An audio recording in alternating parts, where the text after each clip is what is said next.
Number 1 is asking if they need beats. Let me ask you a question. How many times out of 500 do you think a producer asks the artist, do you need beats, graphic design, album covers, logos, promotion, sponsorship, coffee, donuts, bagels, hand jobs? How many times out of 500 do you think the artist actually needs those things? And even if they do, that is so blunt that where's the humaneness? This isn't a sales business. It's a fucking people's business. And even if I did need those, where's the personalization? Where's the qualification? Where's the, hey man, do you mind if I ask a couple questions? And they're like, sure. And you're like, I just heard your newest song, and I find your flow very unique, like nothing I've ever heard. A lot of artists send me their work, and to be honest, 1 in every 100 really seems to have a flow of that caliber. So what kind of beats, I was wondering, does that flow demand? What does that flow look for in a beat? Or something like that. A lot of producers ask me if I need any beats, and thankfully don't message back after I say, no thanks, my music is all entirely self-produced. Or something dickish, like, I'll buy yours if you buy mine first. Something else says, I don't know about other artists, but if I didn't produce my own music, I believe that I would be so driven to work with every single producer I could that if I wanted beats for an album, you would fucking know anyway without having to ask, because I would make it as obvious as possible that my money was very tightly held in my hand, in the air. Nobody was gonna get any of it until I hear at least one beat that sets my heart on fire and melts my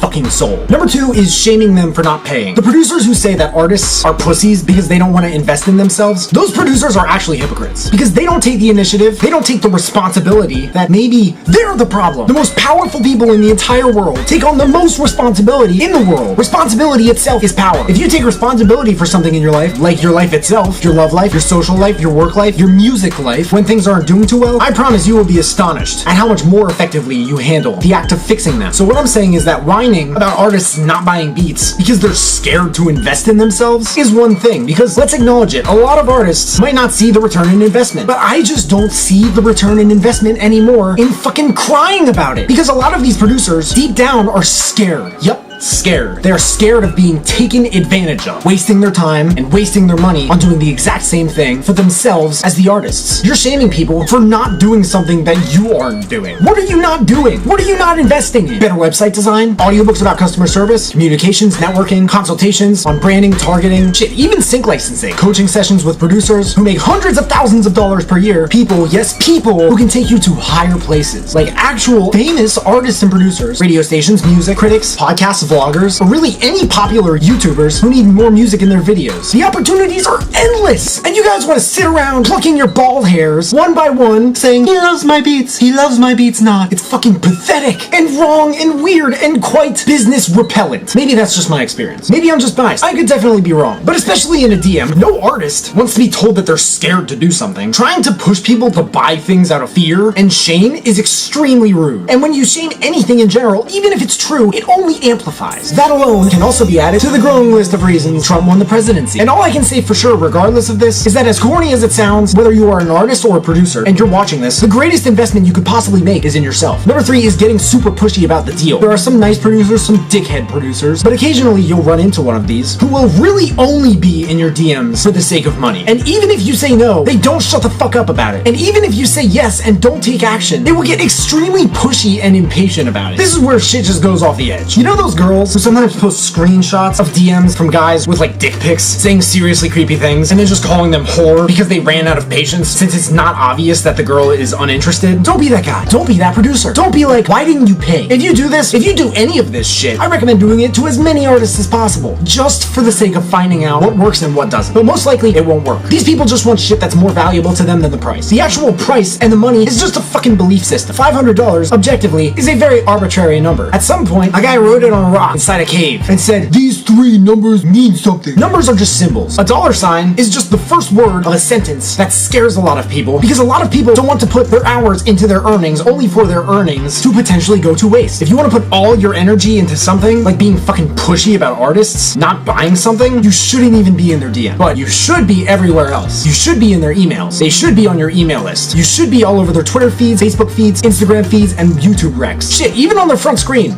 You should be everywhere except their DMs. Number 4 is boring email marketing. If you go on Twitter and your email is in your bio and you just tweet 2 words, send beats, in the next 2 days or more, your email will be flooded with MP3 snippets, backgrounds, multiple font colors, pictures of album covers, people saying they heard you need beats, people saying they work with Logic, Kevin Gates, Lil Wayne, Bryson Tiller's a big one, people saying you could use some followers, people saying you need things as if they've walked longer in your shoes than you have, let alone at all. There's a producer named KE on the track. He emailed me saying that I could use more more SoundCloud followers. At the time, I think I had like 3,200 or something. I looked at his and it said 1,100. I was like, bro, what makes you think I need more of something that you have less of? Like, where's your credibility? He didn't even respond. You will so rarely get actual straight up beats. That's why all I do is just ask an artist, say, hey, I noticed you wrote a tweet saying you need beats for a project. Do you need them for non-profit use? And when the artist says yes, which is 90% of the time, I throw them my offer to be on my email list. Could I send you 50 of them and a new one every Friday? Like, why would an artist say no to that? What a lot of these producers and artists do not seem to get is that marketing is not about persuasion anymore. It's about invitation. And even if it is still about persuasion, persuasion isn't about persuasion anymore. It's about fucking invitation. So putting your hand out with something in it, dropping the cards, and letting them fall where they may is what needs to happen. Who fucking cares if the artist doesn't want your free beats? Who fucking cares? How many artists are on this planet? How many fans? How many consumers, music listeners are there on this planet? How much money is on this planet? Waiting on the right artist or becoming complacent is not an option when you ask yourself how much time you have to pursue that abundance of opportunity for the sake of your own survival and beyond. And that's just the truth when it comes to perspectives like this. Number 5 is scamming on promo. Sometimes I think these producers don't even realize how bad fake numbers look on an artist's profile. What do those followers, those plays, those likes, those reposts, what do they actually mean? Like, what's the point? Well, there are two that I've noticed. One is SEO, which stands for search engine optimization. It's basically the likeliness that someone searches and you come up as a result on any platform. There are organic methods of search engine optimization, and if you want to look at things in the long term, I think those are the healthiest way to go about it. The other is something in psychology known as social proof. When people flock, others will flock with them. According to a study, if you go out to a crowded place like New York City and you stand on the sidewalk looking up at the sky and you just stand there, within 20 to 30 minutes, you will have gathered a crowd of people around you doing the exact same thing, whether there's something in the sky or not. This is because people like knowing what's going on. Humans have brains that are wired to connect with each other, and with the way civilization has evolved, this has only become more true. If there's a song with a bunch of plays, likes, reposts, comments from someone with a bunch of followers, part of your brain is gonna say, well, if other people like it, maybe I will too. If you're not the type of person to do that, then another part of you will respond to it and say, nah, let's listen to something more unknown. When you think of the cons, like if you're trying to get signed, I have heard from everywhere that labels know what fake plays look like, and they care more about the depth than the width, when the width in general isn't even there, and the depth sure as fuck is not there, because fake plays don't make real dollars. They don't make real fans. They don't make reality of your dreams. All they really make you do is look like you are trying too hard to please people. They put up a facade. They are a waste of money and time. They are not an asset. They are a liability. And if your promotion is not targeted, it is likely to fail anyway. And the cons kind of outweigh the pros. I will have an eruption coming soon about fake numbers. So those are my 5 things producers should never say to rappers. What do you guys think? What am I missing? Please let me know in the comments below. And just so you guys know, there's also going to be a video link in the description for the 5 things rappers should never say to producers. If you have any questions in general, please feel free to hit me up. There are links at the bottom of the description to all my social media. Make sure to leave a like if you liked it, subscribe if you haven't already. If you could turn on the bell, that little bell, and receive a notification every time I drop a new video, that would mean the world to me. You guys can find me everywhere, and I will see you then.